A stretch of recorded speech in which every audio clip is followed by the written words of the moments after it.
help you? Yes, we'd like some wedding invitations. Oh, well, congratulations. Thank you. Yeah, thank you. When's the wedding? June. Late June. Oh, well, we have quite a few to pick from. They're arranged in order of price. The most expensive are in the front. Mm-hmm.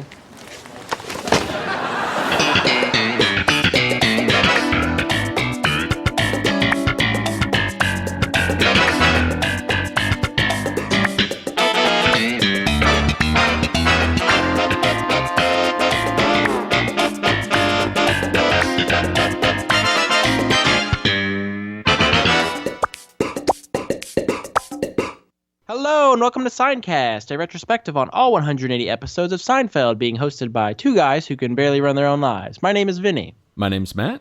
How's it going?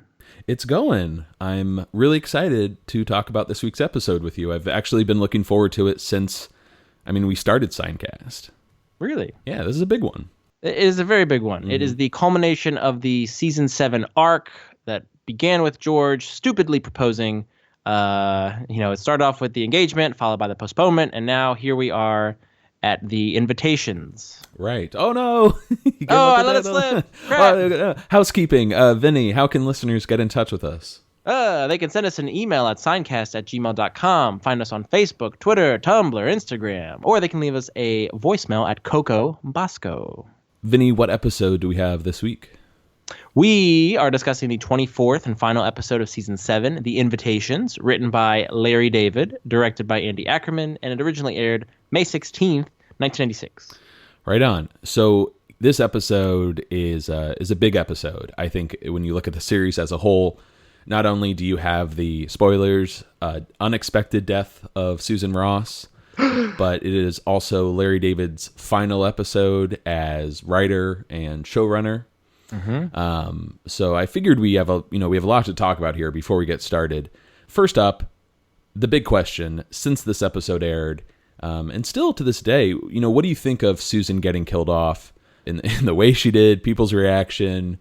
How does it make you feel? All that crap. After her, all that stuff. After my rewatches in preparation of this episode, I really do like the way they ended her storyline. I think there was no better way than to send her off because it had never been done before in the show. It was one of their first deaths. I think that they actually purposefully killed off a character. It was something you didn't expect because, I think we're all wondering as we're watching this, how is George going to get out of this? They kind of posit a couple different scenarios on how he can get out of this engagement, but I don't think any of us expected her to be killed off. Right. So George gets off scot-free. He's kind of going through all this anxiety for nothing because eventually he's going to be single once again. Yeah, I think it was a perfect way for them to kind of send off this character. If you, ask listeners today, if you ask viewers today, and if you check out a link I'll provide in our show notes from some Seinfeld forum way back in 1996, fans seem to be pretty divided on the issue. I think today it obviously more people accept it, but it's safe to say a lot of people were kind of upset by killing off a character and having people just be so cold in their reaction to her death. And yet this is a show with no hugging, no learning, and these characters are progressing and how despicable they are.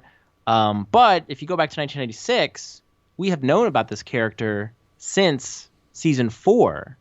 And she's been established, her relationship, on and off again relationship with George. She found out her father was gay. Her cabin was burned down. She attempted lesbianism and then was pulled back by George, or Kramer, rather, putting the kibosh on that. She lost her job as an NBC network executive. What else? How else did they crap on this character? Well, Frank pulled the head off a doll that might have been worth $2.5 million. Yeah. But I don't think anybody ever saw this coming, that they would actually kill her off. And to do this in 1996 probably seemed very cold, as you said. Right. Nowadays, it seems commonplace for them to just, character's gone. Heidi Swedberg apparently loved the ending. She thought it was fantastic and thought it made perfect sense. And I think we're probably both in agreement with her. The funny thing is, back in the summer of 1996, fans, if they saw her on the street, they would just say how frustrated they were, and they would how much they resented her character's fate, just being, boop, you're gone.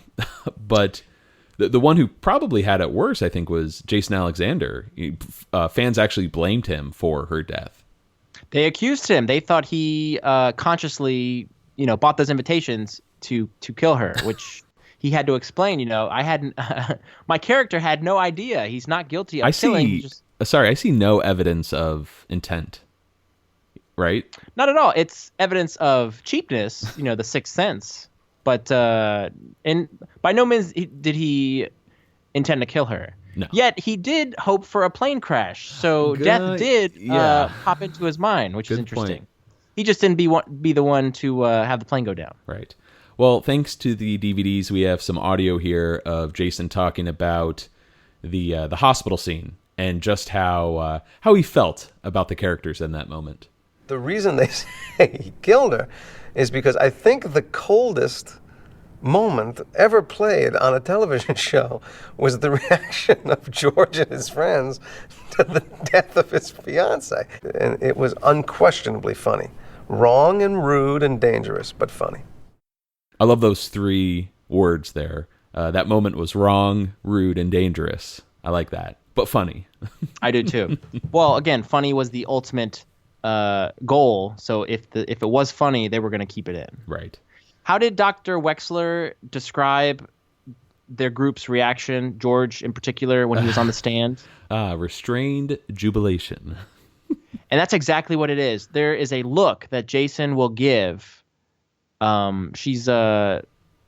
Mm-hmm. He looks up after saying that to see if everybody else is looking at him. Mm-hmm. But it exactly is that, restrained jubilation, because he's so happy on the inside that he's free.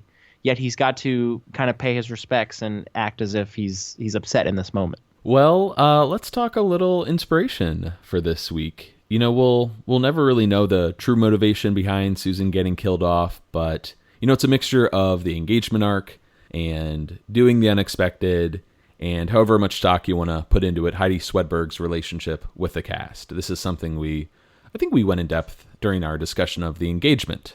The first episode of season 7. And, mm-hmm. Vinny, have your feelings changed since then? Like, did you pick up on any issues between Jason and Heidi's working relationship, or? Not in terms of how the characters came across when we watched these episodes.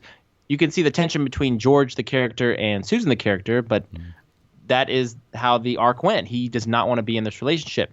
So I'm sure there were things going on behind the scenes with maybe it being difficult to work with Heidi, or, the rest of the gang having difficulty with her in scenes. But I just, we don't know what went on behind closed doors. Right. I mean, we had the intention of, picking out any moments that tied back to this 2015 interview Jason had with Howard Stern, where he brought up, Heidi was a nice person, but difficult to work with comedically. And Julia and Jerry also felt it. I still, to this day, never see that on screen. I think, I don't know, a lot of fans have some dislike for the Susan character, which I get. She's not That's really fine. Interesting. She doesn't have a lot of comedic moments, but I always loved her relationship with George, and the fact that they always kind of seem to be missing each other on a personality level. A lot of gold resulted from that relationship. Sure. But depending on what article you read, what the headline is, the cast either hated her or they liked working her. They just thought this was the funniest way to go with the character. See, now that I agree with. The idea, though, of poisoned envelopes did not come from Larry David. Apparently that came from Tom Gamble.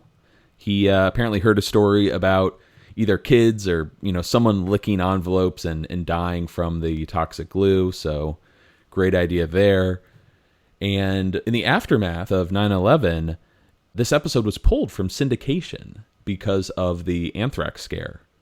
Apparently, the idea of dying from poisoned envelopes did not really, fit well with the climate, which, on one hand now in 2017, it seems like a bit of an extreme to pull this episode, but I guess the intent is, why Help me out here. I got you, buddy. Given how recent those events were and just how traumatized the entire nation was, I feel like those in the industry, didn't want to take any chances in like you said, reminding people or just offending or in poor taste, airing an episode that dealt with things that were occurring, at the time. So nowadays that seems kind of commonplace to pull an episode or a movie if it has subject matter that contains to a real life tragedy. In 2001 though, looking back now, it seems like it's very minute relationship, but I think it seems so weird because this episode was 5.5 years old at that point. Yeah. But keep in mind, Seinfeld then and now was being run all the time. I know last year on Supergirl, they pulled an episode just for a week, I think, because of the terrorist attacks in France, in Paris. Okay. And just because there was imagery and storylines that related to that. So, I mean, it makes sense, but pretty crazy. This and I guess the Puerto Rican Day are the only episodes that have been pulled from broadcast. I'll talk about that. When I was a RA at Michigan State, I did a presentation on that episode being pulled from syndication about cultural sensitivity. Really? We were called mentors, but I had a mentor meeting with the other mentors, and I had them watch the episode, and we sat there for 22 minutes watching it, and then we discussed it. It was fantastic. Did it go Probably over didn't well? need the full. Yeah, I just felt bad because like we didn't need the full 22 minutes to watch, but we got to watch it, so I was happy. That's awesome. I noticed you didn't do the part about Larry David's mom being upset. You skipped that. Yeah. I guess that would be a fun thing to talk about. Why don't you take it? Yeah. When discussing the initial reaction to the show airing, Larry's mother actually took issue with it. She said, "How could you kill that girl? That's despicable." And months later, when she saw a re-airing of the show, she came around and said, "Okay, it's funny." So even she kind of warmed to the idea of killing off Susan. Yes.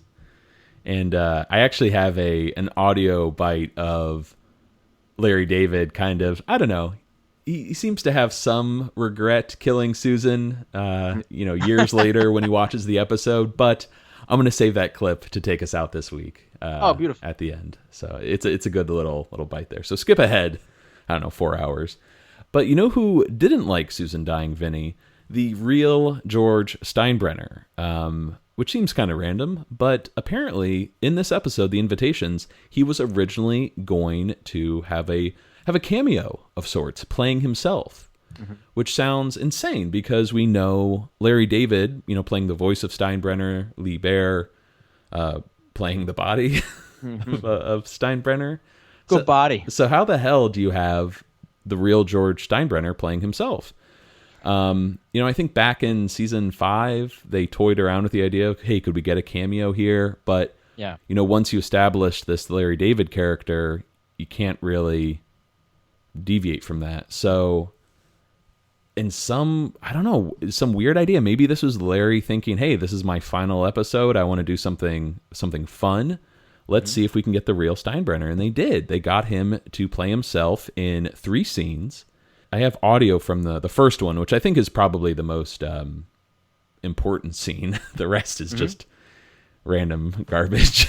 But I don't know, man. George Steinbrenner is not a good actor.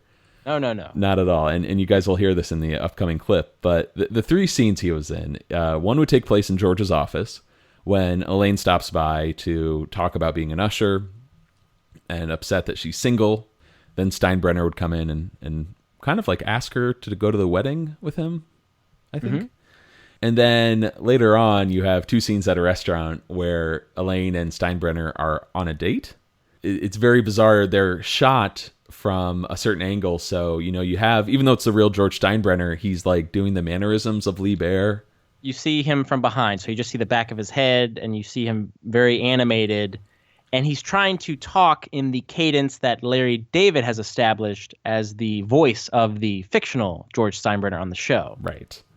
So already it's getting kind of trippy. Yeah. You know, Steinbrenner's playing himself, but he's doing Larry David. And then the third scene, it's still at the restaurant, but it's a shot of Elaine from behind. Yes. And she's doing the Steinbrenner thing. She's talking really fast, mile a minute, and really big with her hand motions. That was actually a treat to watch, this deleted scene. All right. I'm sorry for calling him trash or garbage, whatever I said. No, but you trash away. the Elaine one is pretty good. Fortunately, we'll include a link in our show notes, and you can check out all 3 deleted scenes on YouTube. But for now, let's play audio of George Steinbrenner playing himself when he arrives in Costanza's office. George. Elaine, what are you doing here? Okay, I wanted to talk to you about something, and I wanted to tell you in person. What? I'm not going to the wedding. Why not? Because Jerry is bringing a date. I am not an usher. I don't have anyone to talk to, and I'm not sitting at that singles table all by myself. Wait a minute, young lady. What's this about singles tables? I don't sit at singles tables. Singles tables are for losers. The Yankees have won 33 pennants and 22 World Championships. We're winners. We don't sit with losers. Well, And I've got an idea.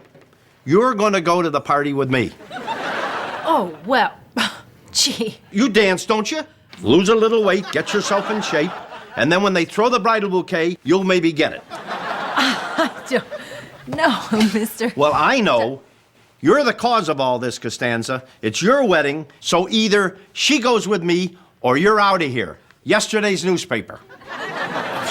Of course she's gonna go with you, Mr. Steinbrenner. Well, that's fine. I don't like to put undue pressure on people.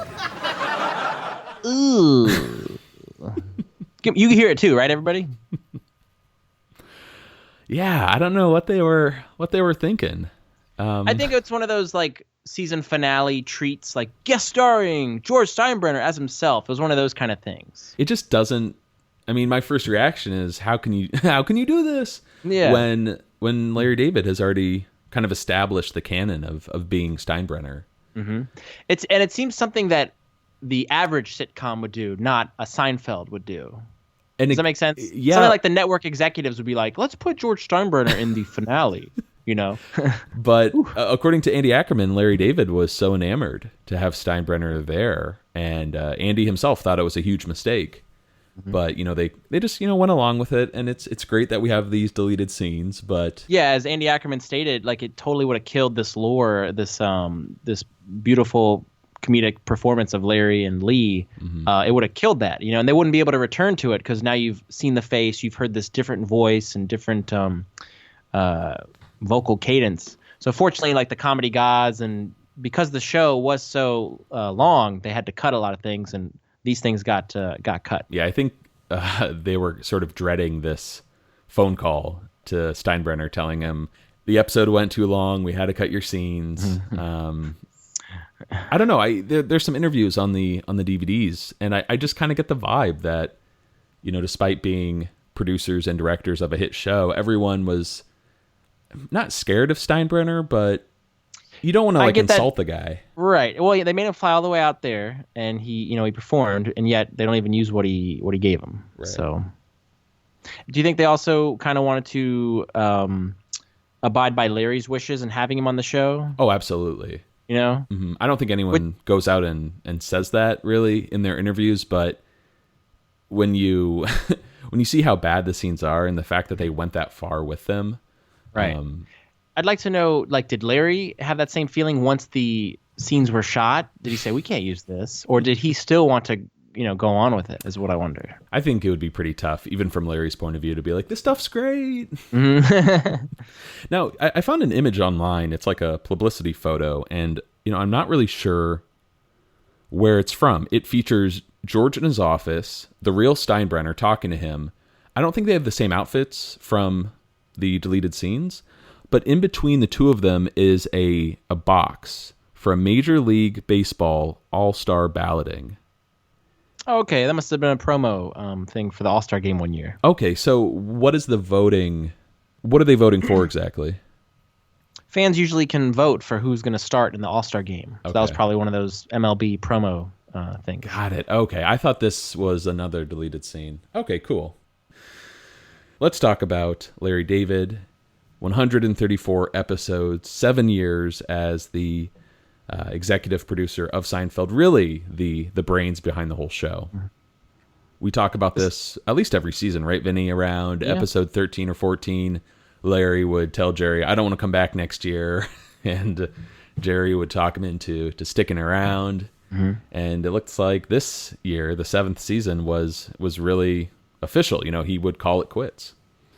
And we have some audio here of Larry explaining why. But now I just physically didn't want to do it anymore. I just felt like I just can't. I just couldn't do another one. I don't know. I'd come to the end. So I was hoping that everybody would feel the same way, but I was the only one. This is so depressing to hear. I hate this part of the show. Oh, really? Yeah, just him. It's like Lennon and McCartney breaking up. This beautiful comedic writing duo is no longer going to be at the helm, and you know how much I adore Larry David. So to hear him leaving for real, I'm just like, oh, no more Larry David episodes. Yeah, it is funny how he thought everyone would go with him, but I guess they still had one left in him. In fact, I think season 8, the Seinfeld logo is a checkered flag. Right, because everybody anticipated that being the final lap, the final season. Mm-hmm. So, we'll get into this more in season 8, but I think Jerry really was, he felt like he had another season in him, and I think he had something, if not to prove, something to do himself by being the showrunner. He had reservations, I think, about taking on this task on his own, and I think Larry even said, you can do it. You have the tools, and you're ready, and funny enough, and he's ready to take on this challenge now. Right on, yeah. Well, I have some audio of Jerry talking about his overall feelings, but before we get to that, we have some cast reactions when Jerry told everyone that Larry would not be coming back for season 8. Julia was pretty concerned. Michael knew, hey, we're losing this visionary, but he had a lot of faith in Jerry. But I thought Jason's was the most interesting because he was concerned about, what would happen to the show, but more importantly, what would happen to the George character without Larry's guidance, since Larry was such a, he is George Costanza. Mm-hmm. And Jason was quoted as saying, I was concerned it wouldn't be the same character, and I think it wasn't quite the same. So I don't know. Interesting words coming from Jason. I'm sure a lot of our listeners feel a shift, not only in the tone of the show, but of the George character in the last 2 seasons. He definitely seems more, I don't know, more explosive. Yeah, he's getting mad at everything now, and it's one of those things I think we discussed in an earlier season, like what would Larry do, in this situation. Mm-hmm. Remember the interview where Jason said, he goes up to Larry saying, George would never act like this in this scenario. And Larry says, what do you mean? This is what happened. This is exactly how I acted. Mm-hmm. And that's when Jason rather took on, just doing a direct Larry imitation versus the Woody Allen moniker. So yeah, that's gone now. And I feel like you lose a little bit of confidence that where do I go with my character when I don't have this muse here anymore? For sure. Well, let's move on to some clips of Jerry talking about Larry leaving. And, despite, as you put it, Vinny, it's kind of like a dark time, or it makes you sad when Larry leaves. Jerry, in typical fashion, I think was able to find the positivity in something like this. I have such funny feelings about it because as much as I felt kind of hurt and upset, because I loved working with him and felt that we had this great chemistry that was so magical, it was probably the best thing that ever happened to me. I look back on it now as the greatest gift among many gifts that he gave me. Was he kind of pushed me out of the nest at the very end to do the thing on your own. You can do it, even though I don't know if he thought that that's what I was going to do, but that is the way it worked out. And, so I'm always grateful to him for that he gave me that last step of growth. And then when the show was over, I really felt like, well, I went from really nothing to something. He really did build himself into something. Do you remember the quote Andy Ackerman said in an interview that, Larry goes to very dark places in his comedy, whereas Jerry goes to very light. There's a lightness to him. Mm-hmm. And when you bring those two qualities together, you get Seinfeld. I mean, he is a very positive, very light person as a whole. Right, for sure. I always enjoyed hearing Jerry either talking about his work ethic or what motivates him, or, just being able to look at things, from a different angle and try to see the positive side of things, or, how can I benefit from this? Now, one of the biggest changes in season 8, no more stand-up at the start of an episode. We're going to, start getting these cold opens, these little skits that sometimes relate to the episode, sometimes they don't. I don't do skits, man. And this, of course, is because Jerry would be so busy with more responsibilities. He didn't have time to write and film stand-up. So, Vinny, for the last time, until the finale, let's get started with some stand-up. I think if the wedding invitations were left up to the men, we'd just drive around sticking flyers in windshields, Not even typed up either, just magic markers, Xeroxed, Party! What's needed is a divorce announcement. Mr. and Mrs. Fred Johnson request the honor of your presence at the returning of their daughter back to Mr. and Mrs. Fred Johnson. Jerry loves to use the Johnsons whenever he has to insert a fictional name there, which I like. But is there a little foreshadowing here in this stand-up? I feel like it's piggybacking off of last week's. We were talking about separation last week, and now there's the implication of divorce, possibly. But what do you think? It's pretty good. I like that the invitations, of course, tie into the episode. It's just bizarre, as I kind of set up earlier, that we're never going to get stand-up again until the end. It's kind of bittersweet. It's like, I don't want this moment to end. I mean, especially putting the show together, and for the most part, out of 134 episodes, I think all but maybe a dozen have that opening, Mm-hmm. Did you ever notice how? Yeah. I don't know. What's the deal with it? Just always kind of set the mood for Seinfeld.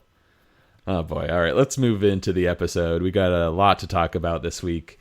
We are at Melody Stationery's, and George and Susan stop in to buy some wedding invitations. Between Susan and the clerk's enthusiasm, George really sticks out. When's the wedding? June? Late June.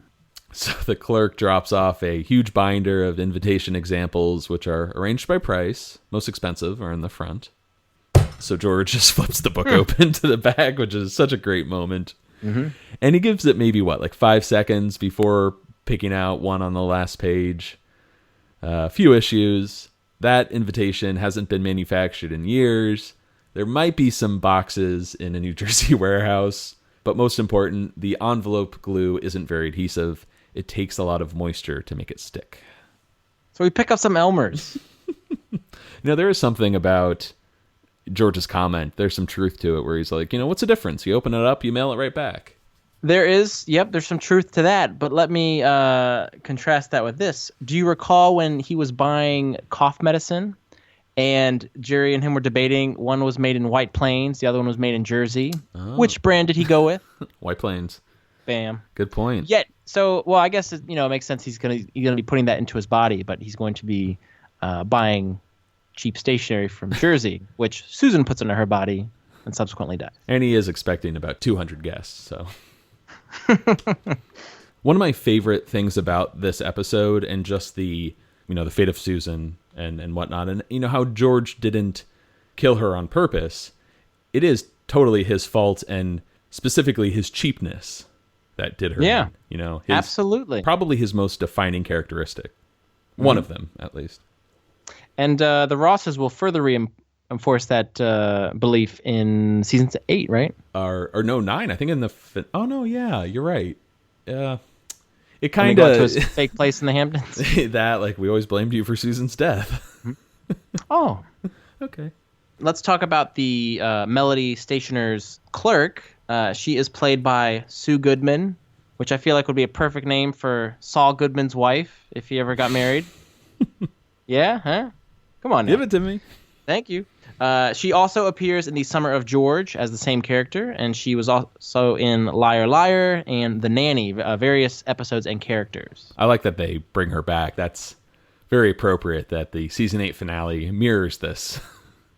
How'd that work out for you, those invitations? No complaints. All right, so they go with the cheap invitations, and later, as they're getting into the cab, Kramer walks by, and he says hi to George and Lilly? There's a lot of back and forth about whether or not her name is Susan or Lilly. Well, you look like a Lily.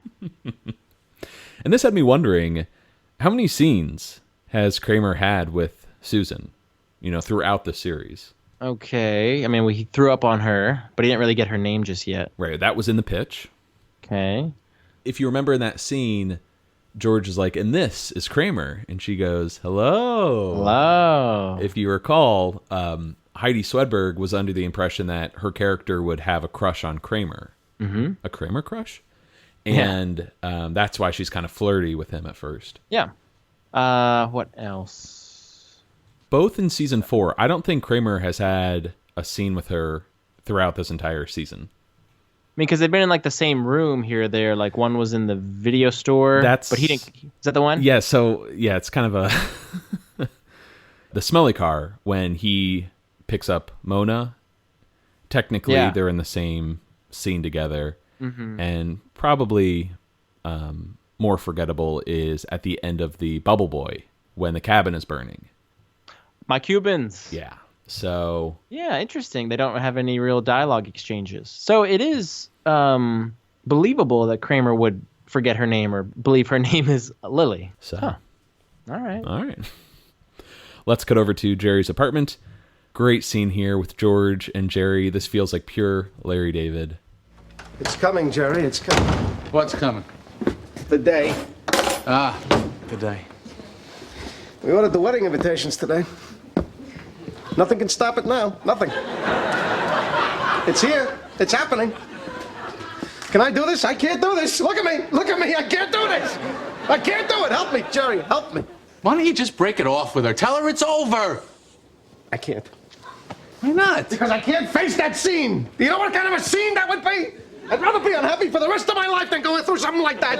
I can't. I can't. I've tried to psych myself up a million times. I can't go through that scene. All right, take it easy. Just take it easy. What about a letter? A letter? I write a letter, and then I go to China.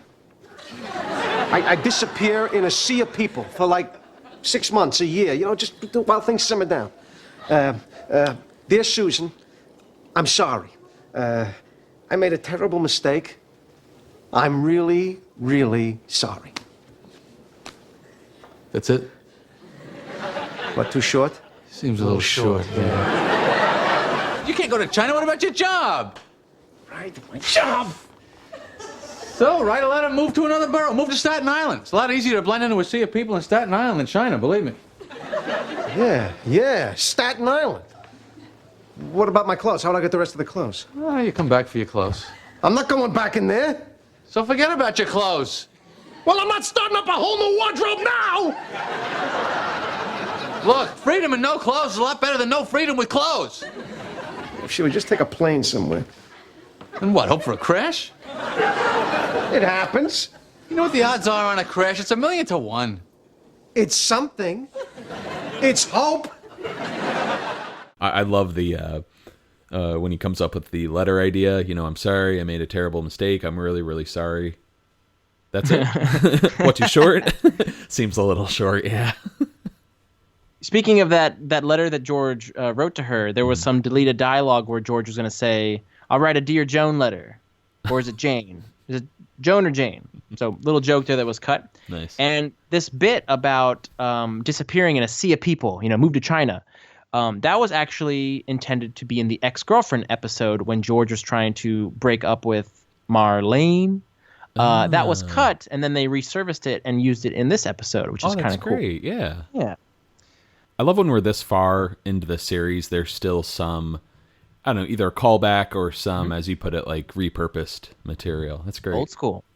I like to mention the mention of Staten Island, which is kind of cool. A lot easier to blend in there. And Can you imagine like a shot of George with a map of Staten Island behind him and he's just posing? I see what you did there. Very nice. And Jerry's line, freedom with no clothes is a lot better than no freedom with clothes, sticks out to me. Oh, for sure. Yeah, as I pointed out earlier, pure Larry David. Great, banter back and forth between Jerry and George here. And the very, very dark ending to that clip with the hope for a plane crash. Yeah, George brought up a plane crash in The Boyfriend with Keith Hernandez. That's true. With all these planes flying around, wouldn't you think there'd be a crash? Yeah. And Jerry recoils at that mention. Mm-hmm. There was some other deleted dialogue you might have been saving for later, but I thought we could at least plant the seed here. George would have this running joke, or at least commenting about how his feet are literally cold, like they're freezing. Oh. And then he's like, I have cold feet. I have cold feet. So. Yeah, that's cute. It's something. I guess. It's hope. But Elaine arrives, and she's come a long way from the engagement. She's really happy for George. Can't wait to hear what her role in the wedding party will be. What are Jerry and Kramer's roles? Jerry's best man, and Kramer will be an usher.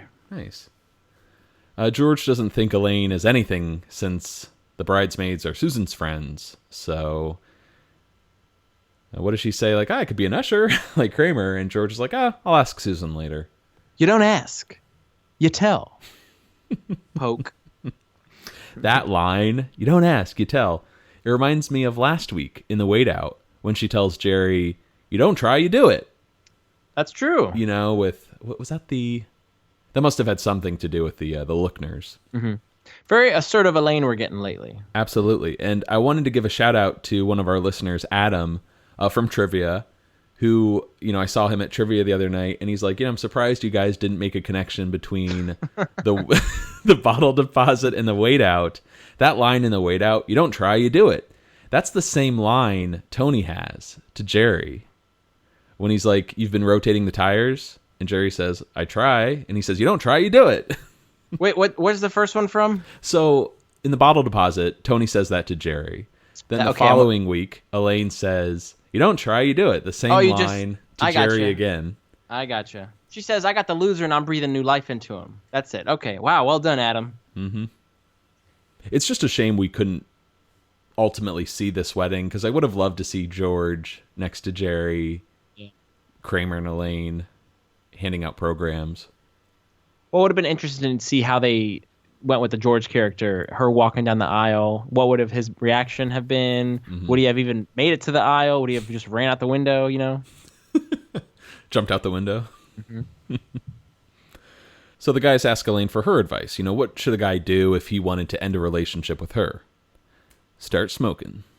Smoking? Well, does she hate cigarettes? Yes, she hates cigarettes. But you don't smoke. No. And then we cut to the sidewalk later that night. Jerry is walking Elaine home to the door, which I think we should note. Yeah, he's no longer a jackass. Mm-hmm. As they're walking, he admits, he's feeling depressed about George's wedding. It's just a matter of time until he and Susan move to Westchester. Jerry never sees them again. Then it's just going to be Jerry, Elaine, and Kramer. But how quick is Elaine to be like, no, that's not going to happen to me.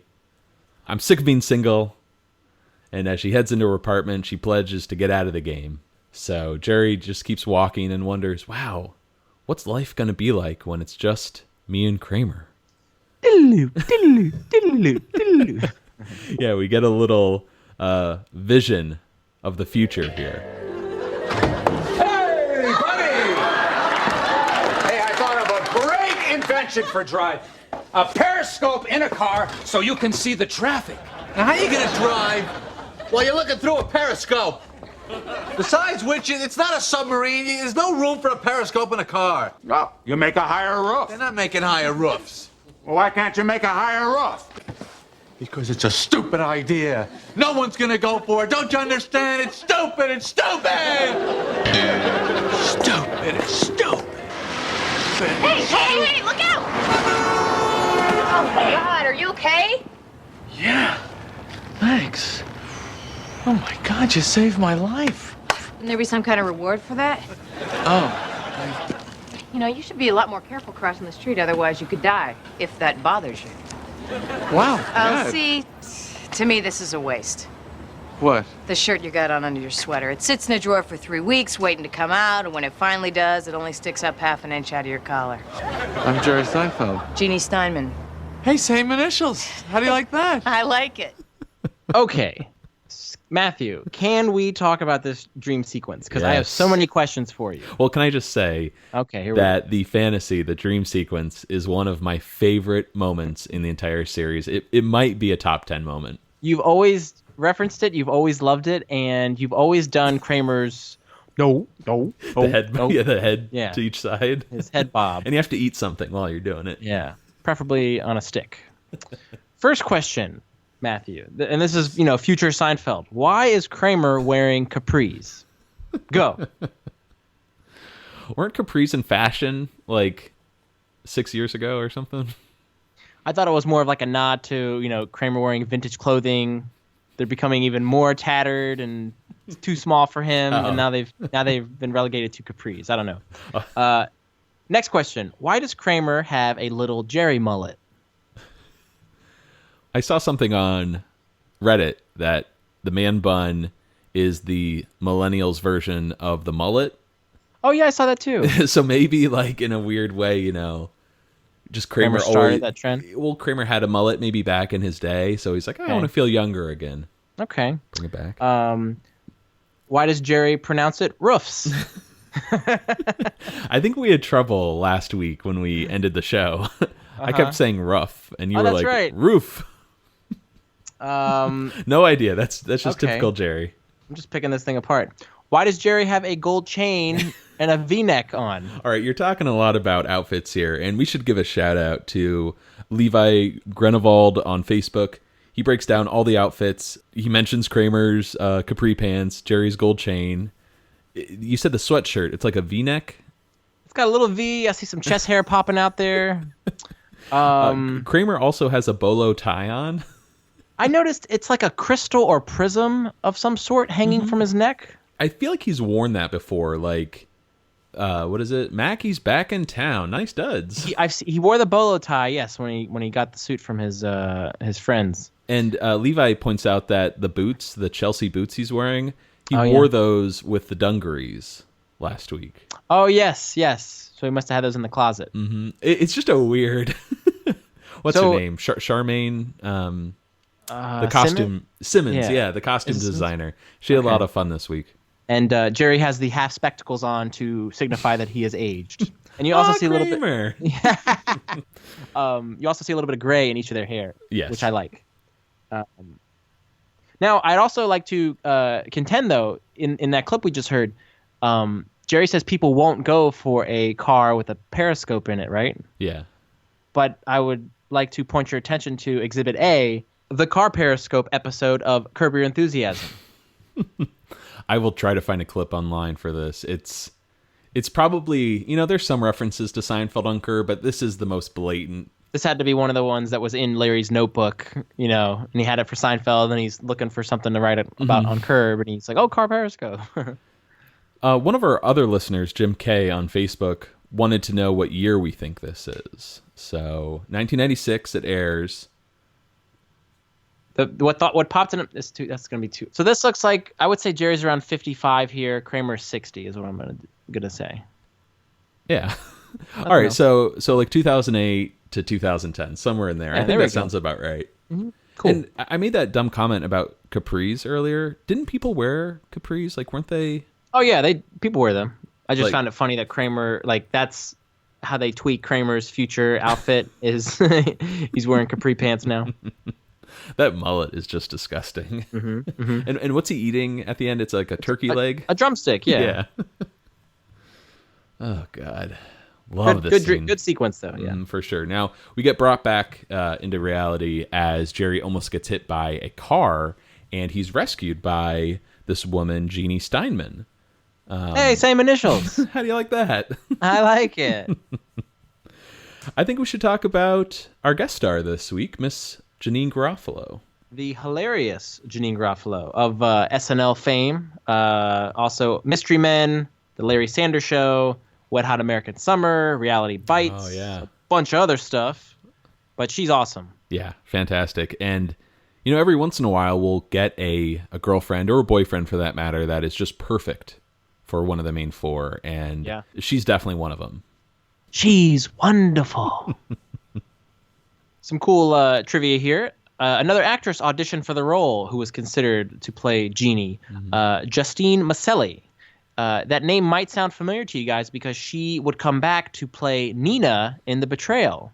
The good conversation girl who they think could replace Elaine. Oh, that's perfect because, Nina in The Betrayal is kind of similar to Jeannie in this scene in the sense that they're both compatible with Jerry. Yeah. Mm-hmm. Let's cut over to George's apartment here in a great scene when George whips out a cigarette to see if Susan will break up with him. Listen, I was talking to Elaine today, and she said that she would really like to be an usher at the wedding. No, out of the question. I don't want any women ushers at my wedding. And while we're on the subject, Kramer's not an usher either. Why not? He doesn't even know my name. Oh, that was an honest mistake. No. He's too weird. He'd fall or something. He'd ruin the whole ceremony. Yeah, you're probably right. What are you doing? Since when do you smoke? I've always smoked. I've never seen you smoke. Oh, yeah. Well, big smoker. I gave it up for a while, but it was too tough. You know.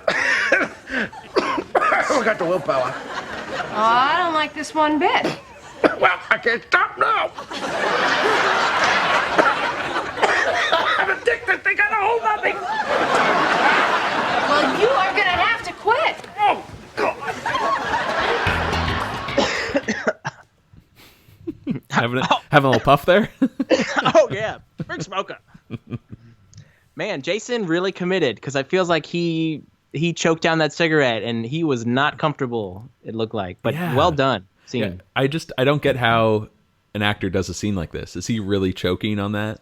I think in the same way he choked on the water when it's like, stick with the bouillabaisse, you know. I think he committed to the scene and really inhaled that cigarette. It looks painful, especially that one line like, I'm addicted, they got a hold of me. Sound like Linda Richman. I do agree with Susan, though. She does have a point. She does have a point that Kramer's so weird that he would fall or something and ruin the whole ceremony. That's a great line. That's why he's out of there. Really, I love these scenes, especially in Larry David episodes that are just so good. It's like, all right, that's it. Let's move on.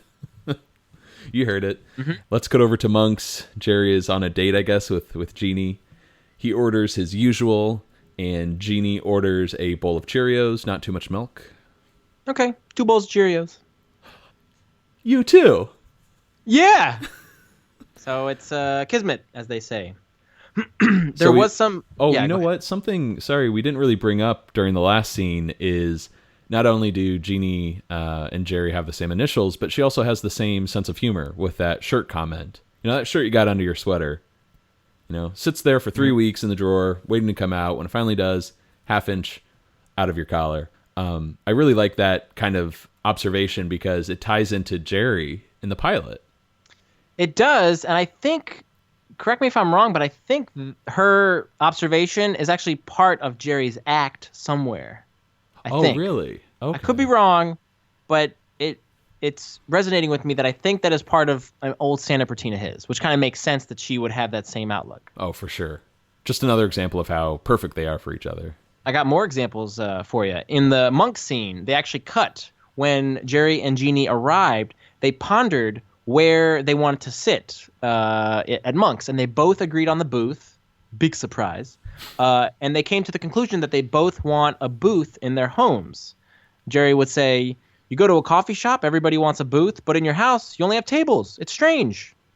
Actually, that's what Jeannie said. Let me say it. That's what she said. No, that's all good, man. Okay, Jeannie, I'm sorry. Jeannie said that. Jerry's response to that was, makes no sense. I'm sorry. I'm tired, everybody. We only got 3 hours more to go. Furthermore, Jeannie was also scripted to impress Jerry by saying that she has a system for eating cereal where there's no milk left when she's done. Do I hear wedding bells? What you do hear, though, actually, Vinny, is a double dip theme because...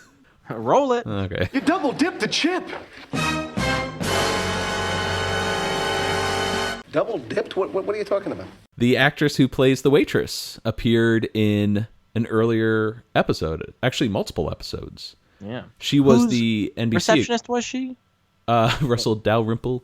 She played the NBC exec, or the assistant, rather, who would always come out and be like, Mr. Seinfeld, Mr. Costanza, they're ready for you. Mm-hmm.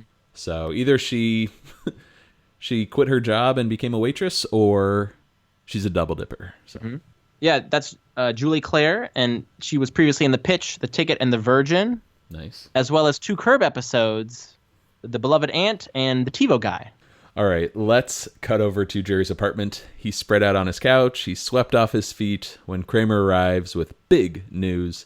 The bank around the corner is offering $100 if you go in there and they don't greet you with a hello. But Jerry doesn't seem to care. He thinks he's in love. Oh, come on. Jerry tells him how Jeannie saved his life. The whole thing feels like a dream. If a guy saves your life, you'd be in love with him too. I love that rationale. Mm-hmm. So Jerry starts listing why Jeannie is different from the other, 50 women he's dated.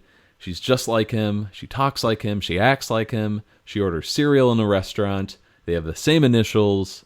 And Jerry realizes what he's been looking for all these years. Myself! I've been waiting for me to come along. And now I swept myself off my feet. I love this side of Jerry. Just very upbeat. And Kramer does not take this well. Jerry is freaking him out, man. Which reminds me of the doll when, George arrives. He's like, it looks just like my mother. It's really freaking me out, man. Yeah, it's not sitting well with Kramer because his world is now starting to crumble. He realizes it too. I want to take this moment to point out one of our Facebook listeners, Derek McClurg, made an excellent point saying that Jerry, George, and Elaine have all dated some sort of Bizarro Jerry throughout the show. You have Elaine, who dated Kevin in the Bizarro Jerry episode. Jerry dated Jeannie, and then George will go on to date Janet, who looks just like Jerry. Oh, yeah. So each one of them has kind of gone down this Jerry rabbit hole at some point. Oh, that's right. Kramer never seems to be the only normal one in the bunch. Well, he's got the real thing. That's true. Seen him every day. Sleeping in his bed. Shaking that little boom boom of his. All right, let's cut over to the Home Federal Savings Bank. Kramer arrives and he says, hey, to the teller. And the teller returns the hey. So what does Kramer do? No hello? I get $100. You're taking that much too literally. Yeah, the two start arguing whether hey is the same as hello. And Kramer wants to talk to the manager. He's not in, so Kramer says, I'll be back. And I love this subplot. It's maybe not like super memorable, but it's a great discussion. Is hey the same as hello? We're going to have to debate on that. Maybe we'll bring in some other people on this. Joan? Barbara? John Ridgey plays the bank teller, and this guy is a producer and writer. He's worked on 30 Rock, Larry Sanders Show, The Comeback, Will and Grace, The Bernie Mac Show, Family Guy. So done a lot of stuff, this guy. Not only acted in a couple things, but he's a big name in Hollywood. Yeah, he does a good job. Mm-hmm. I mean, I know, again, it's not a memorable character, but he makes the scene funny, I think. He's immediately frustrated with Kramer, which is great. Yeah. And I do agree with you. Kramer's storyline this episode is purely fluff. It's him being upset that Jerry is getting engaged and then this $100 thing. But you get some good stuff out of it. Some memorable scenes. Larry can just write whatever fluff, as you put it, and it's still I prefer it over any of the other writers' material. It's just so much fluff. So next scene, we're at Jerry's apartment. In the hallway, George tells Elaine that she's not anything in the wedding, and Kramer joins the group. He hears that he's lost his usher status since he called Susan by the wrong name. But she really looks like a Lilly. I love that name, Lilly. It's perfect. I do too. So before we go into Jerry's apartment, I brought up earlier some deleted dialogue when George complains about his cold feet, like literally cold. Mm-hmm. I think it would come back here in some form or another. Elaine tells George, you need to put your foot down about me being an usher in the wedding. And then George would tell her he can't, quote, I have no foot. Oh. Go for it. Should have kept that in. That's too good. And it relates back to the Pez dispenser when George discusses having hand in a relationship. I have no hand, yeah. So, man, that would have been great to kind of bring that full circle, too. It would have been cool, too, if, I don't know, maybe the story would have suffered, but if Larry could have thrown as many jokes and callbacks into this episode. There are quite a few. You know what? You're absolutely right, because this is kind of Larry's swan song in a way. So why not pay homage to the past 7 years by putting in some nice callbacks and references? You know, I wonder, too, if there was some kind of understanding or assumption that when the show did end, Larry would come back for the finale. So maybe he was, you know, kind of not holding back, but, like I'll always get another chance. Right. For the last episode, but I don't know, because it seems like, I guess we'll discuss this when we get to the finale, but Jerry talked about, you know, it seemed only right to bring Larry back because we started this journey together. We're going to finish it together. Mm-hmm. So I don't know if maybe they didn't think that far ahead because Jerry had, you know, a season +1 ahead of him. Who knows? All right, well, we head into Jerry's apartment, and everyone starts complaining. But Jerry's just thinking about Jeannie, and he's so excited to bring her as his guest to the wedding. Sets Elaine off, because now she's stuck at the singles table with all the losers. Why doesn't she just go with the K-Man? No. Weddings are a great place to meet chicks. I have to be unfettered. George starts having another breakdown. You know, he's got to get out of this relationship. So Kramer gets down to business. All right. You really want out of this thing? I got 2 words for you. Prenup. He gets so cocky. He's like, ask her to sign a prenup. Turns out, you know, just asking for a prenuptial agreement turns women off, that they'll back out of a marriage. And I love how George has to consult with Elaine. You know, he's like, Elaine? I wouldn't sign one. And then that last line, Kramer. Get out of here. That is one of the best lines in the episode, is right there. Now, great ending to this scene. And if we kind of take stock of what's happened so far, everybody has their own suggestion on how to get rid of Susan. Jerry suggested moving to a different borough. Mm-hmm. Elaine suggested to take up smoking. And now Kramer's suggestion is to sign a prenup. Do you find it interesting that each member, like, they're willing to help George get out of this? They're not trying to talk him. They're not trying to, like, you know, soothe him and say, George, you're just having cold feet about getting married. It's how can we get her out of here? Yeah, no one gives a shit about Susan. So there it is. Yeah. All right, let's cut over to George's apartment as he attempts the prenup. Hi. Hi. Hey, I've been going over the list. What about the Drake? You want to invite him? Oh, gotta invite the Drake. Listen, there's something that's been on my mind, and we haven't really talked about it, and it's kind of important to me. What is it? Well, I've put a lot of thought into this, and I think that I would like you to sign a prenuptial agreement. A prenup? Yeah. What's so funny? You don't have any money. I make more money than you do. Yeah, give me the papers. I'll sign them.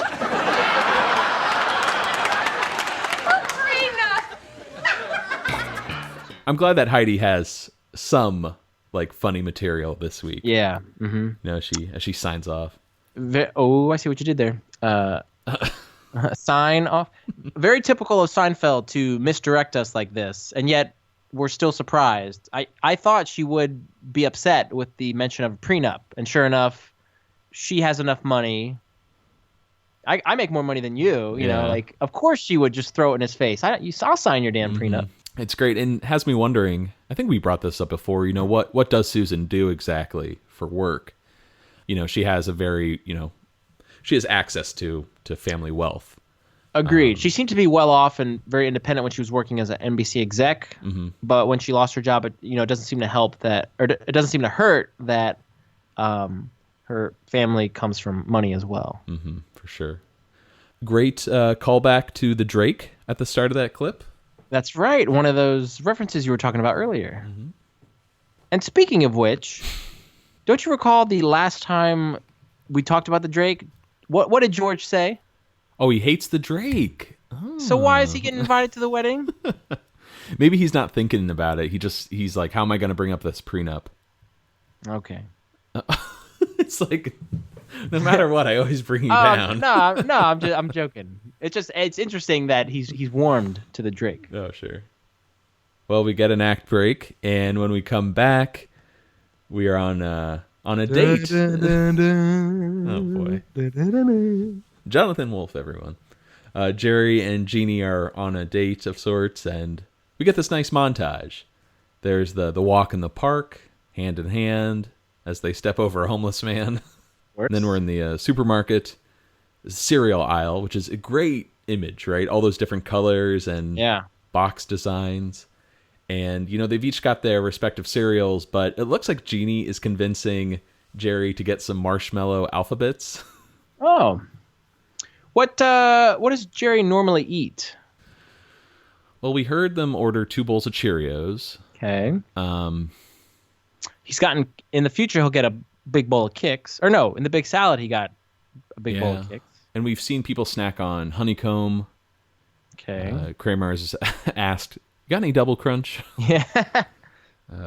There's a lot. There's a lot in his supermarket or in his apartment. He doesn't seem to have a favorite. No, but he's holding, I think, Frosted Flakes and Spider-Man cereal. Of course he is. All right, let's go for it. Jeannie's got shredded wheat. All right, next scene, we are at a newsstand, and they're both reading comics. If anyone is interested, Jerry's got a Superman, Man of Steel, number 53, where Superman is being punched by the Slobber Knocker. Rock on. And Jeannie's got a Supergirl in Action Comics number 686. Oh, that's really sweet. I didn't realize that she had the Supergirl. Right. And it's great, too, because she's, like, getting Jerry into her issue. He's hanging on her every word. It's really cute. In addition, they had some other footage of the montage in which Jerry and Jeannie would be playing games on the boardwalk, and then they'd be eating cotton candy, as well as where's the stuff of them kissing and making out? Yeah, so in the next scene, Kramer enters while they're making out. Before Kramer enters, there would be this moment where they're like, wow, we're really good at kissing, right? Yeah, they talk about having this really great kiss chemistry, and then Jeannie suggests, let's make out some more, and then watch the Mets game. And Jerry has just this look of elation on his face. He really has found the perfect girl. Right. So Jerry and Jeannie are making out on the couch when there's this thud on the other side of the door. And Jerry unlocks it to find Kramer getting off the ground. And we've seen this before, right? In the opera. What, Davola? And Kramer is kind of rude to Jeannie here. Gives her a little acknowledgement and is not happy when he tells Jerry about the situation at the bank, and both he and Jeannie agree, yeah, hey is the same as hello. Oh, big surprise. And let's jump ahead, I guess, to a later scene when Jeannie has left and Kramer pops by, finally blurts out, I don't like her. And he never liked her from the get-go. Points out everything he thinks, she thinks, everything she thinks, he thinks. But Jerry is pretty much set in his ways, like, this is the way it's going to be. Oh, God help us. They really don't go much further into this, Jerry and Kramer's relationship, but I do enjoy seeing their friendship be tested. Yeah. And just their chemistry, and I don't know, Kramer is sort of sad that the balance is being disturbed. Right. The delicate ecosystem, this Mayana, there's a fly in his drink now. This is very reminiscent of George being turned off by Schmoopy. Do you feel like with Kramer, it's more like, hey, I'm going to lose my friend here? Absolutely. Yeah. It's weird, too, because Kramer never says anything really negative towards Jerry's dates. You're right. In fact, he's kind of flirty, you know, like, ooh. Yeah. How tall are you? All right, let's cut over to George's apartment. Not a super memorable clip, but I think it's important to play because this is Susan's final scene with George. Chronologically. Her final words were... Delivery from Medley Stationers? Ah, those are the invitations. Just sign here. Yeah. Thank you. See you later. Oh, these are so cheap. Hey, don't forget tomorrow we're going shopping for rings, so don't make any plans. And this time we're not skimping! So I don't know if you or our listeners really put much stock into this, but I think this is crucial. Susan's final words to George were, "This time we're not skimping." Okay. She left him with some wisdom that she passed on. Yeah, like, you cheap bastard. Hey, what's that episode where George gets those invitations printed up for Jerry? Oh, Summer of George. Doesn't Jerry say to George, hey, and George, this time, I know, don't skimp. Don't skimp, yeah. So they stuck with him. Good call. And I think this is some good trivia here, too. What were George and Susan planning to do before she died? Oh, they were going to go right? ring shopping. Yeah. And, I think we brought this up in the engagement, how George never really proposed with a ring. Yeah. Not that you have to, but, they still haven't bought their wedding rings. So. Wow. You know what? Now that I think about it, I don't blame George for Susan's death. I blame Susan for Susan's death. She should have never said yes to him in the first place. He didn't have a ring. Will you marry me? He just went over there willy-nilly. It's all her fault. Just as a quick note, Fred Gaynor plays the delivery guy. He was also in Larry David's movie, Sour Grapes. He played a floor manager. Ah, okay. So. I think we would have gotten the Steinbrenner scenes here that we mentioned at the top of the show. Okay. So those would have, God, who knows what Larry was thinking? Like, like where would these scenes have worked? You know, it would have been kind of cool, but it would have been kind of taken us out of the Seinfeld realm. What if Steinbrenner comes in and he's like, I'm the real Steinbrenner. And then you see Lee Bear's body and you hear Larry go, no, I'm the real Steinbrenner. And then there's this big, conspiracy as to who is the real Steinbrenner. So George is like, I don't know which one to shoot. That would have been a way to get real Stein in there and still have the, fictional Stein. Man. I like it. Okay, you can cut this out. All right. Well, we do get the first of several shots. Susan sitting on the couch, licking envelopes, and I think she might be on her first one. She's already disgusted. The taste is awful. So bad. And, George kind of dodged a bullet here, didn't he? By leaving. Yeah, absolutely. If he was a good fiance, he may have stayed to help her lick those invitations to send them out, and it would have been him who was 6 feet under. Little, murder-suicide. One of our listeners, Mark Margolis, I think, on Facebook wrote, I thought of this scene, the scene of Susan licking all the envelopes when he sent out his wedding invitations. He and his wife used a sponge instead of licking them. Can you clarify what type of sponge? Oh, not a Today sponge. Oh, okay. Normal Just sponge. Checking. All right, let's cut over to the beach. We all know this scene, the setting, the music, the shots of the couples.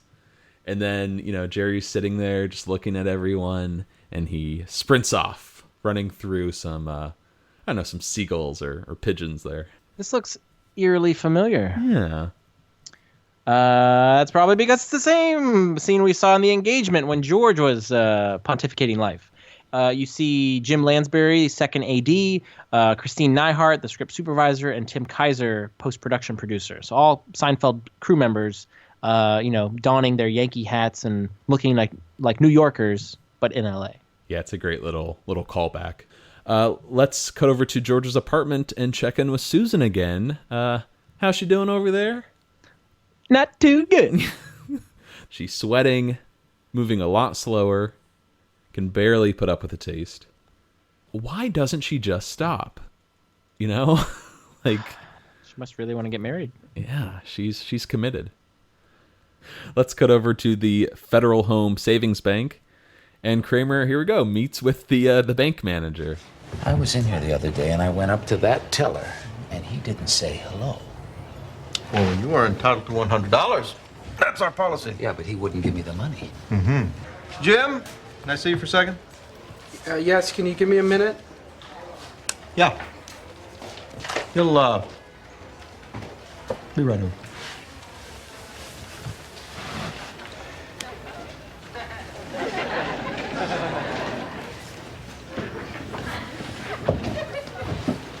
What is this, oak? I think it's pine. Pine is good. Yeah, pine's okay.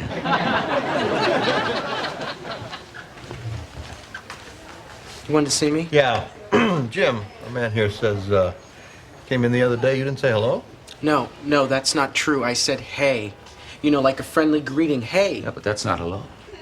That's a tough one. Mm-hmm. You know what? Let me bring some other people in on this. Barbara, Jane, Mike, can I see you, please?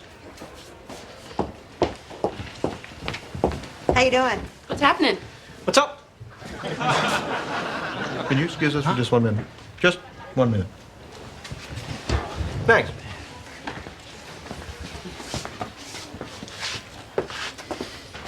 How's it going? Thanks everybody. Sir, have a seat. Well, we've discussed this. Here's the feeling. You got a greeting. It starts with an H. How's $20 sound? I'll take it. All right, sir. Again, has nothing really of like critical importance in the story, but a great scene with Kramer, and we got some cool guest actors. Yes. Who doesn't know Stephen Root? Yep. Great character actor. Name a show you like. He's probably been in it at some point.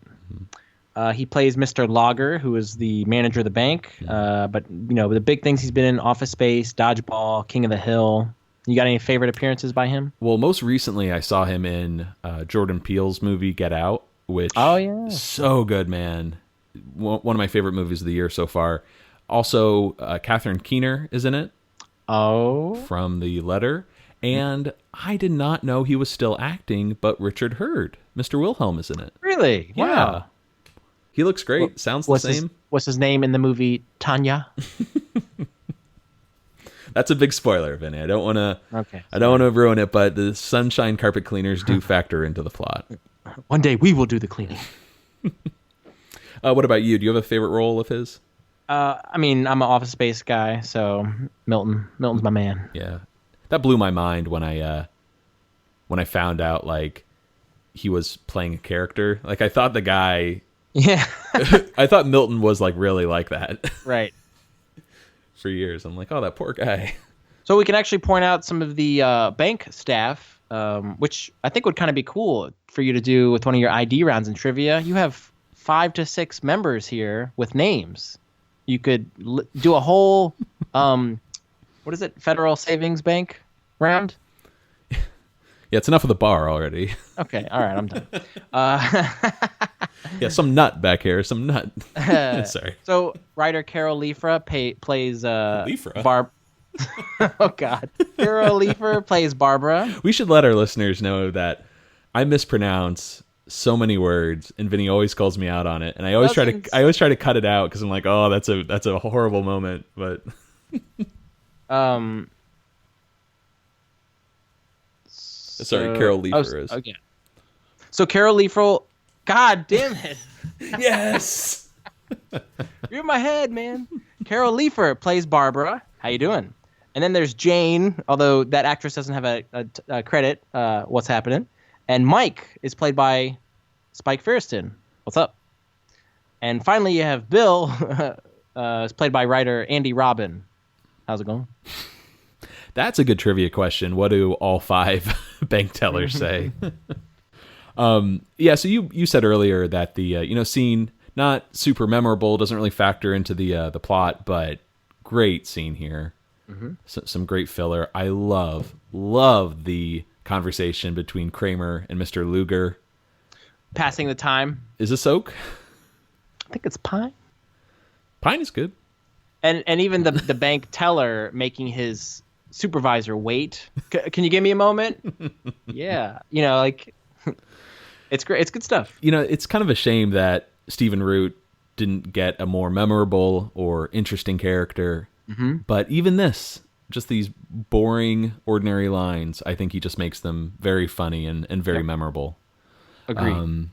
One last thing I wanted to mention. Oh, yeah. So we have an exterior shot. It's called the Federal Home Savings Bank. I think it's just a shame that they didn't make this Chemical Bank. Now, did Chemical Bank close down completely, or is it just branch? One branch closed down. So this, there are chemical banks in this version of New York. True. What if Kramer went there, and the manager could be Mr. Fleming? Ooh, now that idea I like, sir. That is good. I don't know. That's a real deep pull, but anyways. The main customer service branch. One of your favorite scenes. And it could have had that street tough sitting outside, with one foot on the wall, leaning. All right, let's cut over to the Improv. Jerry enters the bar and sees Jeannie sitting alone at a high top, and he kind of shuffles over to her. She smiles, and he drops the bomb. Will you marry me? Sweet moment, gotta say. Yeah. Did no ring, right? We don't see a ring at all? No, just impromptu. In the following scene, when George arrives to the bar, does she have a ring on her finger? Oh, that's a good question. Because that if not, that makes me think both George and Jerry came up with these impromptu proposals, didn't have rings, didn't get down on one knee. They kind of just letting it flap in the breeze. Maybe he could give her like a ring he found in a cereal box or something. Hey, dinosaur! Or a Green Lantern power ring. Nice. All right, man. We've come to it. The moment. Check in with Susan one last time. How would you describe her appearance? Pale. Cold and clammy she looks. She looks like she's at death's door. Beads of sweat. Bad sweat. Sweat and bullets. And she manages to lick one more envelope, and then her eyes roll up, and she falls over at a shot. And it's played for laughs, The audience is like, oh, ho, ho. That's true. We don't know what's going on. Neither does George. He walks down the sidewalk, tie loose, trying to accept the fact that he's getting married. He's looking up at the stars, cursing at himself. Muttering. Until he eventually pops into the Improv for a drink, and there's Jerry, Jeannie, and a whole crowd of people celebrating. I would like to propose a toast. Wait a second, George Costanza, come in here. Georgie boy! George, big news, I'm getting married. Married, what? September 21st, first day of autumn. Leaves changing, beautiful colors. All that crap. You see, I kept up my end of the pact. Oh, good for you. And look, champagne! Hey. To our future wives! Oh, yeah. Yeah.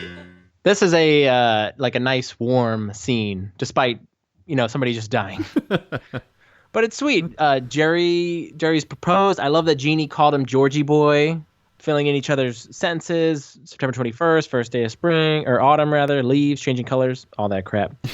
But did you notice Jerry's line? Hey, look, champagne. Yes. Which is a callback to the engagement that there's actually champagne present now. Mm-hmm. Subtle, but love. Cherry on top right here in this scene. It feels unfair because, it's sort of like things are balanced now. George always wanted Jerry to fulfill the pact. And it's ironic, Jerry finally is, but George is still miserable. He's never going to have that Gatsby thing that he wanted. Yeah. I remember the first time I saw this, too. I thought, like, wow, Jerry's really going to get married. Mm-hmm. Again, this could have been a great way to wrap up the show, because no longer will these people be able to date. Mm-hmm. All right, let's get over to George's apartment. We only get an angle of the door as George arrives home, and he acknowledges Susan off camera, heads to the bedroom, makes it what, like a few steps before doing a 180. Yeah. Yeah. And he looks, at Susan, probably just, on the floor, on the couch. And we cut over to Monk's. And Jerry and Jeannie grab a booth, the usual, after celebrating their engagement. And, I don't know, some cracks are starting to form in this relationship. Hey, what's the deal with decaf? How do they get the caffeine out of there? And then where does it go? I don't know. So that's one. Okay. A guy trips while getting out of his chair. And what does Jeannie say? That's a shame. That's two. And then when Jerry orders a cup of coffee, Jeannie gets a bowl of cornflakes. Apparently it's her third bowl today. She already had it for breakfast and lunch. So what's the deal with brunch? If it's a combination of breakfast and lunch, how come there's no lupper? Or no dinner? And that's 3. You're out of there. Yeah, Jerry is not feeling it at all. Am I crazy, or is the angling of these shots on Jeannie, do they seem a little bit different than the typical single shot of a character in Monks? Oh, I didn't notice. It has like a odd feeling, this over the shoulder of Jerry, and it makes it feel very Twilight Zone-y, which I feel is almost the intended effect, because Jerry now is seeing her for what she is. Interesting. Can you describe how they look weird? Are they? Are they lower? I think it's a little bit wider, and it's like Jerry's head is right in the frame, but it's mostly a wide shot of her. It just appears different to me. Maybe it's because we're starting to see Jeannie in a new light.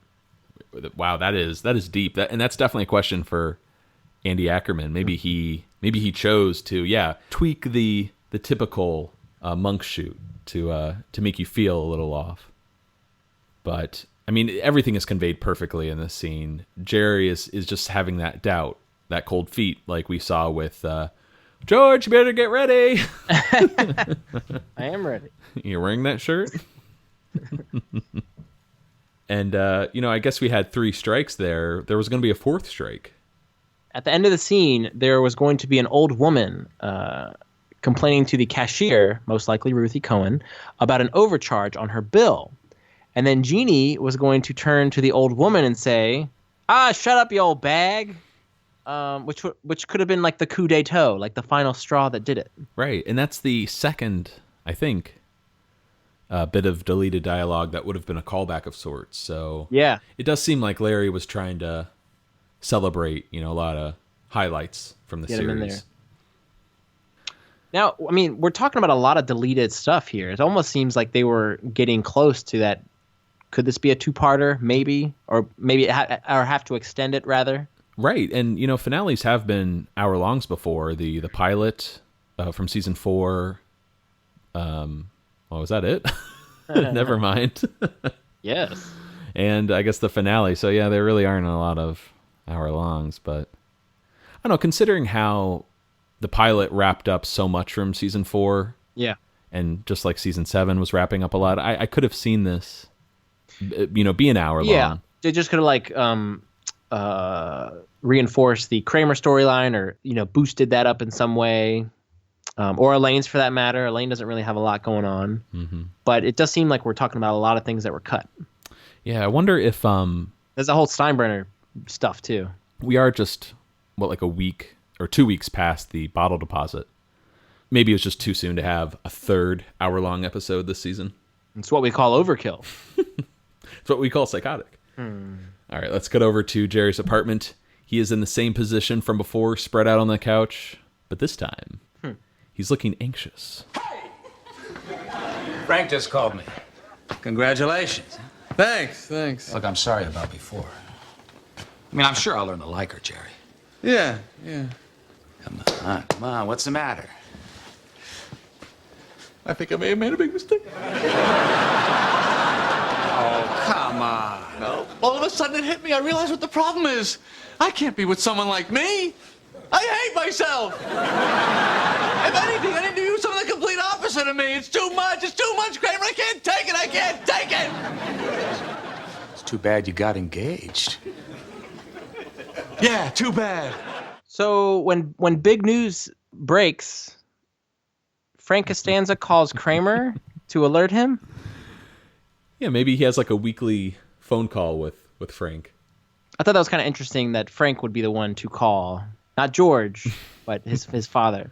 Yeah, so George had a drink with Jerry and Jeannie.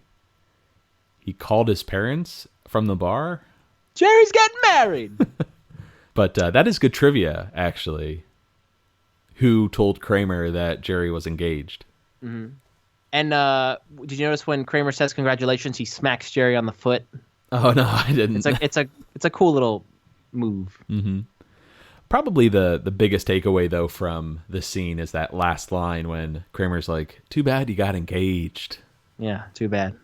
I had a question for you that I think I may have made a big mistake. Is that a quote that pops up a lot on Seinfeld? I don't know the mistake, but the way the line is delivered has been reused. Right. Where the voice gets high at the end. Yeah. But I don't recall. I think I may have made a big mistake. I'm thinking a lot about Arrested Development. And yeah. You know, Job. how that Job's line of, "I made a huge mistake." Yeah. Maybe that's sticking in my head, but I wondered maybe if Arrested Development kind of took that from Seinfeld. But perhaps. It doesn't really seem like a super common Seinfeld line. Yeah. It's similar to when he shaves all his chest hair. Oh, that's it, right? Oh, no, he says, "I think I may have done something stupid." Oh, that's it. Shoot. Okay. You're close. Very similar. So the phone rings, and it's George. He just took Susan to the hospital. So, wow, something serious happened here. Let's cut over to the hospital, and here we go, the infamous scene. It's about 3 minutes long, and I think it's crucial that we play the entire thing. I'm going to go get a soda. So she was just lying there. Yeah. I wonder what happened. There's the doctor. Excuse me, are you the husband? Well, not yet, fiance. Yes. Well, I'm sorry. She's gone. What's that? She expired. Are you sure? Yes, of course. So, she's dead. Yes. Huh. Let me ask you, had she been exposed to any kind of inexpensive glue? Why? We found traces of a certain toxic adhesive commonly found in very low-priced envelopes. Well, she was sending out our wedding invitations. That's probably what did it. We were expecting about 200 people. Well, thank you, Doctor.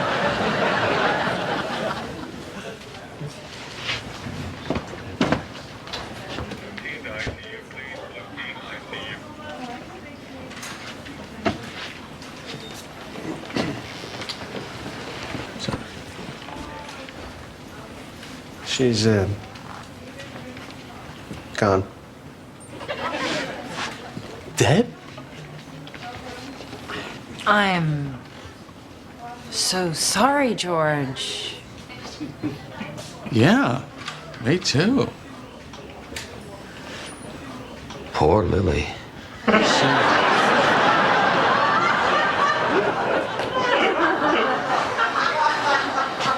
How did it happen? Apparently the glue in the wedding invitations was toxic. Well, that's weird. So I guess you're not getting married. But yeah. Well, now I'm engaged. Yeah. Well, I thought we'd both be getting married. Hey, what can I tell you? All right. Come on, let's get some coffee. We had a pact. So there we go. Probably the most infamous scene on Seinfeld. Yeah, not really a lot of laughs. I think the audience is kind of trying to gauge each character's reaction. Is this a time to laugh, or is this a time to be, solemn? Can I throw something your way, actually? I wonder if this scene was even filmed in front of an audience.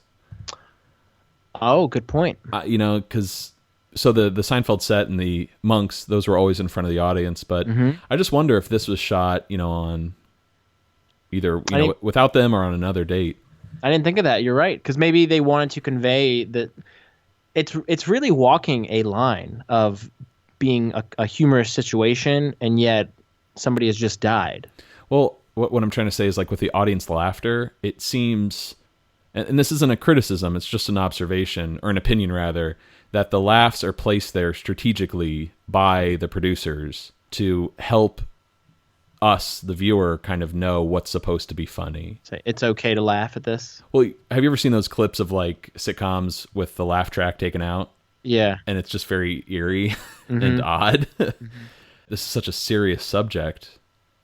Why would you be laughing? You know what I mean? Like, I don't know. Without the laugh track there, I actually don't even know how to feel. Like, is this supposed to be funny? It's amazing because we've seen this episode so many times. It's like there's scar tissue in a way that's been built up. So I don't know, like, my initial gut reaction. I don't remember what that was like.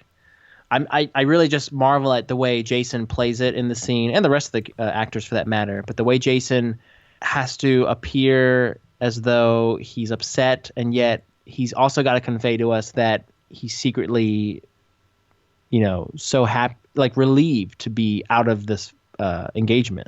I've got a great line here, or quote from Andy Ackerman. He said, "That moment of sadness that she's gone, mixed with the great elation that she's gone, was a very tricky thing to play comedically. It was interesting watching Larry to see how we would react in such a situation and how to convey that to Jason." So that's true. There you go. How would Larry react to it? You know what I mean? Like, it's his brainchild. How would he react in this situation? What's that? And we have the return of Dr. Wexler. Victor Rader Wexler returns as the doctor. He was previously in the Junior Mint. Didn't you say he played a doctor in another sitcom? Yeah, I know he was in King of Queens. I don't remember which sitcom though he played. And he's also in Everybody Loves Raymond. They like to use a lot of the Seinfeld personnel. Maybe that's it. And if you look, you brought this up earlier. If you look at his expression when, George says, "Oh, we were expecting about 200 people," and he sticks his hand out saying, "Well, thank you." The doctor, like, gives him this look of like, "What the hell are you doing, or are you thinking right now? You're a monster." Mm-hmm. And we're gonna see him come back to testify in the finale. He murdered our daughter. Honestly, I don't think there's anything horrible about George's reaction. Because, who are you to say how someone should process death? And he's in a state of shock. Yeah. It's everyone else's reaction that is horrible. Yeah. Dead? They're questioning whether they should express sympathy for George. Yeah, our condolences. I'm sorry, George. I just never picked up on, as the doctor puts it, restrained jubilation.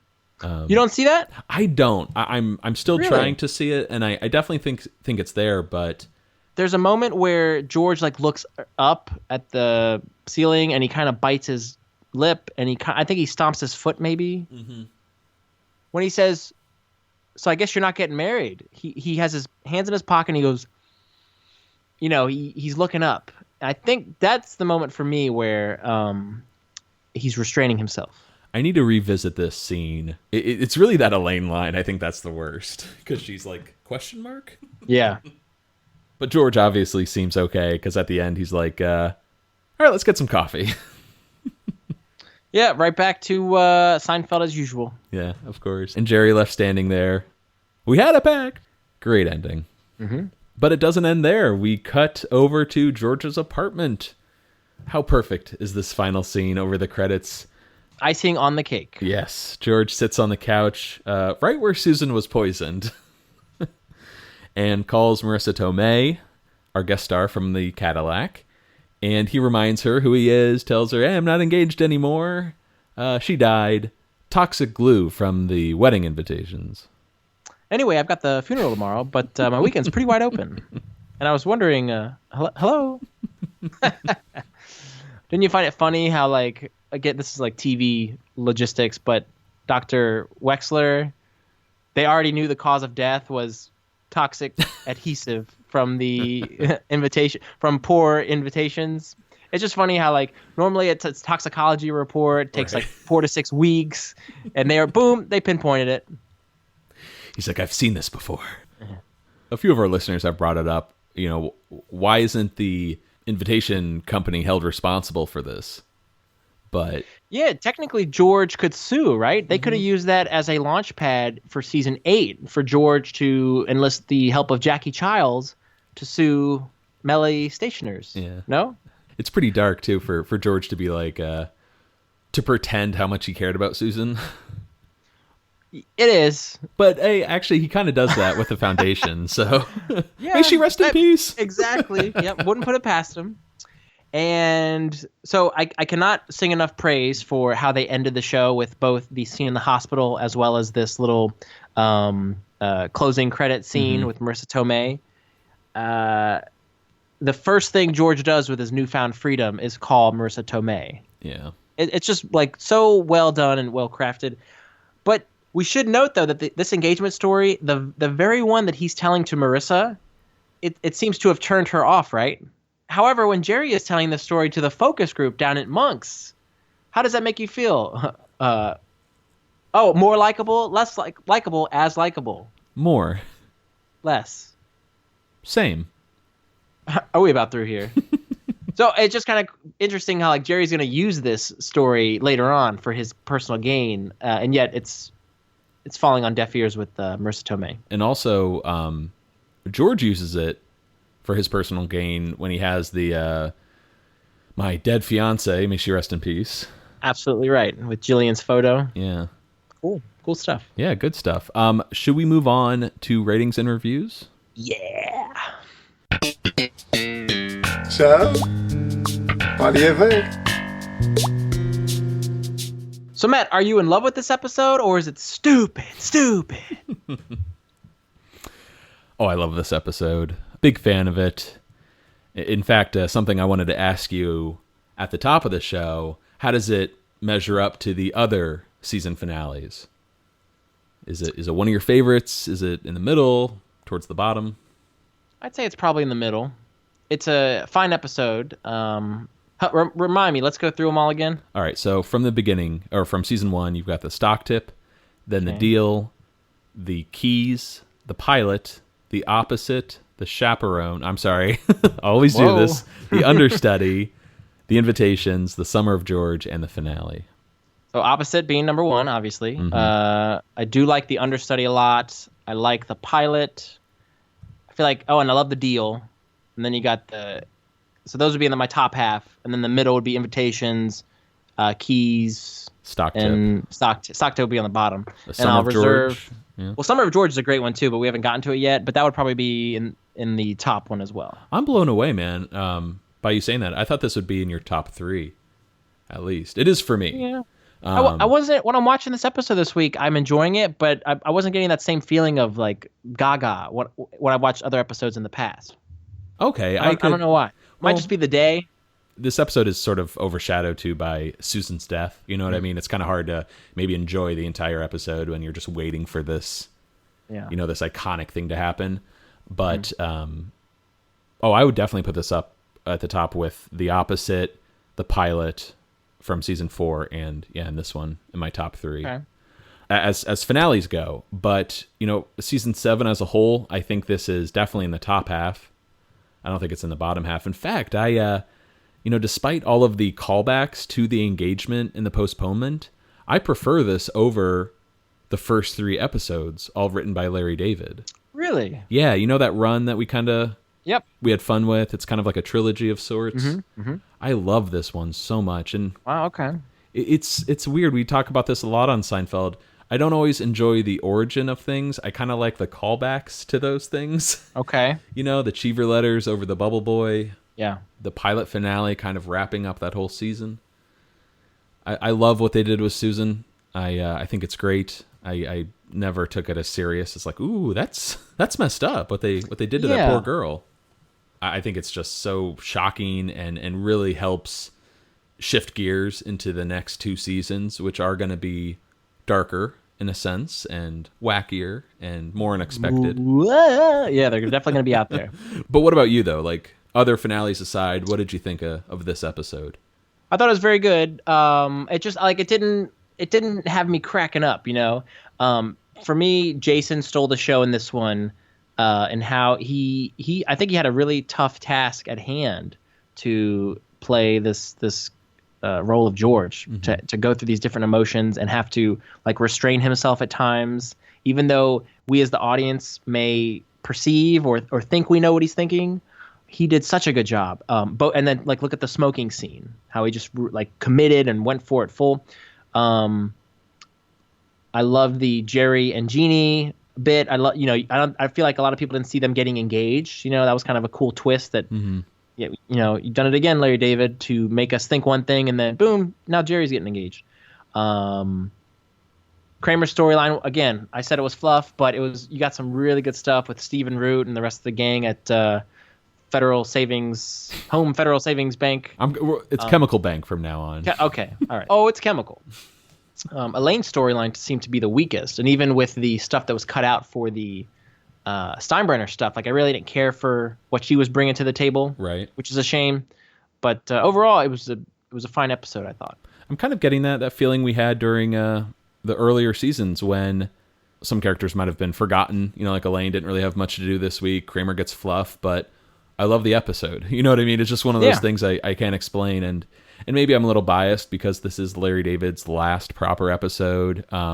Despite I'm sorry, I cut you off. Well, despite most fans not liking Susan, I really like Susan, and I really like her arc with George this season. I think it's just incredible, and I love that Larry David got to have a big role in planning this and writing it out and ending it in a sense. I will say though, this is one among. There's not too many arcs in Seinfeld that you can pick out, an arc each season, but I do love this run of George being engaged and having to go through this process throughout the whole season. That's one of my favorite things about Seinfeld. But it is bittersweet to have to critique and go over Larry David's final episode. So I think that's kind of in the back of my mind going, God, we're not going to have any more Larry David runs, or we can say, man, that's a Larry David line, because he's not going to be there, So anyway, why am I crying? Yeah, since the early days of Seincast, I kind of dreaded that day when we would get to the final Larry David episode, or we would, sort of never get a certain type of arc or joke or situation again. But that's not a bad thing. We're not at all. I'm really looking forward to discussing seasons 8 and 9 with you, changing up the discussion maybe a little bit. But yeah, it's going to be bizarre to have to wait another year to discuss a Larry David episode with the finale, which that is going to be an interesting discussion. Since, if this one left you a little lukewarm, I wonder how you're going to feel about his return. We'll see. But, Vinny, will this episode crack your top 20? Nah, I don't think so. That's sounds a shame. like you. It sounds like, thank you. It sounds like you're teetering on getting in the top 20 there. Yeah, I was thinking about it, but I've got some episodes that I think have a lot more going for them, like the 7, the Kiss Hello, and the Showerhead at the end of my list. But I do still love this episode, and I think if you just ignore the series finale, this is a great send-off for Larry David. That I agree with you.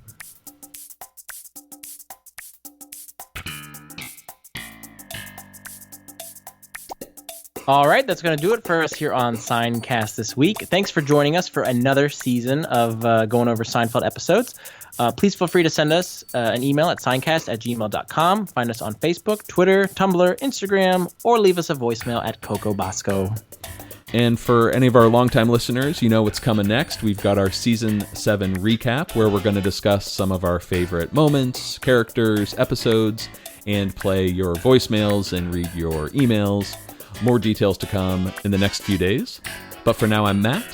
I'm Vinny. Signing off.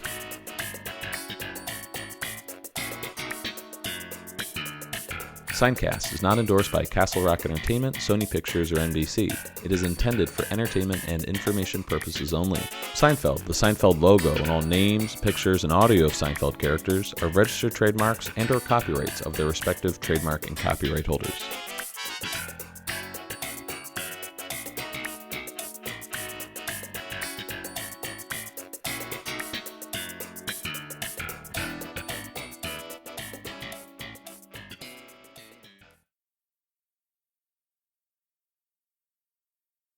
I just saw that show recently, and I cannot believe that I killed that girl.